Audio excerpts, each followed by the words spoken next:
Wavuze ko ushaka kwiga ingene bakora website, application web canke mobile. Ushaka kwiga ingene ukora design nziza canke video ziri professional. Urihebuye kuko wabuze aho vyigira. Tubaye ikaze muri Hogi Academy. Ishure rishasha rije kubigisha ubuhinga bwa none. Kubera ibibanza biharuye, Nyaragasa mudusanga aho dukorera muri Mutanga Nord, Avenue Nyankoni, numero 45. Mwiyandikishe gutyo mutangure kwiga n'abigisha babinonosoye. Mwifuza kumenya vyinshi, mwodutelefona canke mukatwandikira kuri WhatsApp ku numero 75 202 231. Abona ko mwononye mu mwanya muto mu murarabice. Izo niko zimeze zihera n'ingo. Zimeze gute ko mwanya wose he? Mufyifyiza muti. Niko mubona n'ubuzima tubayeho ubu. Oya hano n'ubuzima tubayeho bumeze gute? Umeze gute nyene? Niho si byiza. Gute? Abwo nariko ndakubaza. Ijya ntuze ijya pantaro ya Jinx yewe ufise. Wayiguriye. Nimwe wagarira ko ngo niyuke neza. Genda mu kinini. Mu kinini? Mu kinini ucinjira ikibanza kigira kabira ha. Niho ndaziguri. Oya. Ipantaro ni nziza cyane. Ni nziza go. Ugo munsubiza amahera canke nzokucana. Oya uzontwara. Sawa. Gusa ingeso yo konona ibintu ngaha mu rugo muyagarike. Gute? We uri mu bantu urabizi iyo umuntu azanye akantu gashasha ni ubu wa mbere mu gutarukirako ntunabaza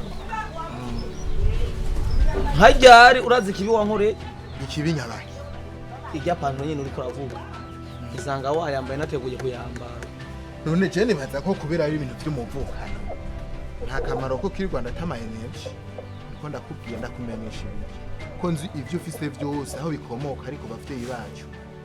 Uza ugiye kumenya yuko jewe nitunganya mu ntambarazo. Wewe mu ntambarazo menga hari ibintu vy'intambi urumva canke vy'amasizo biguma bitabura amapantaro n'amapantaro yawe yose kwahira atabuka mu ntambarazo hini yatanguye kandi ari igitambara. Je ribaza ko ivyo tutobihagarara ko cyane. Je tubirandira ko kuko ubutunzi aho buva bw'umuryango urahazi. Tora guri yindi.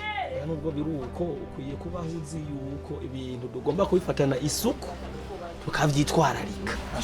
Kuri. Kandi urabona ari ikintu ntakubwiye. Shigiye. Uratse ko atame. Inde. Yes. Kare. Akiyo mitwe. Mwafishije mu batame. Bigenze gute? Ndabibaritse. Ngo ndangira ku mudamu witwa Mama Tatiana. Muremure uko wavyibushe mu maso. Muto. Afise imishatsi y'inteteri. Akwego hatakaza umwanya Mama Tatiana ntumuzi nta. Abahari injira nahariya. Injira nahariya nyene. Ni haje ujya muryango cy'udodoro. Aje ubona hatagira umuryango. Wewe sha winjira ntihajya nyene.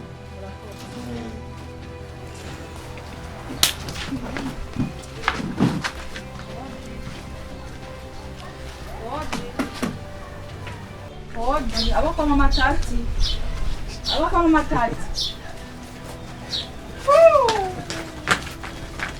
Wewe wa mwana. Esa yo mbonye. Uyu niwe Mama Tati banyere. Ndashize ku bahungu mu gisagara. Banyeretse muri wese nukuri. Abahungu bakino gihe ntibacubaha n'abavyeyi.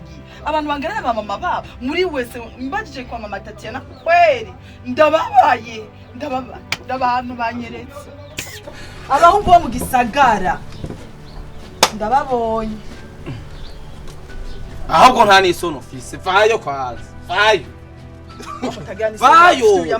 ahubwo wowe nta nisono fise umuntu w'umumama angana uko nka wewe ahubwo ndashize ukinja mu rupangu guzemwe abantu isinzi ugashika ubaza ntiwanaramukije ntiwanidondoye ngukeneye naka ntabwo nikimarama genda rero vugane nako kabini genda muvugane na Mama Tatiana imbere namwe ni muje ahubwo ni ahubwo tumujana muri ya yindi yuzuye injira muvugane na Mama Tatiana basha Imana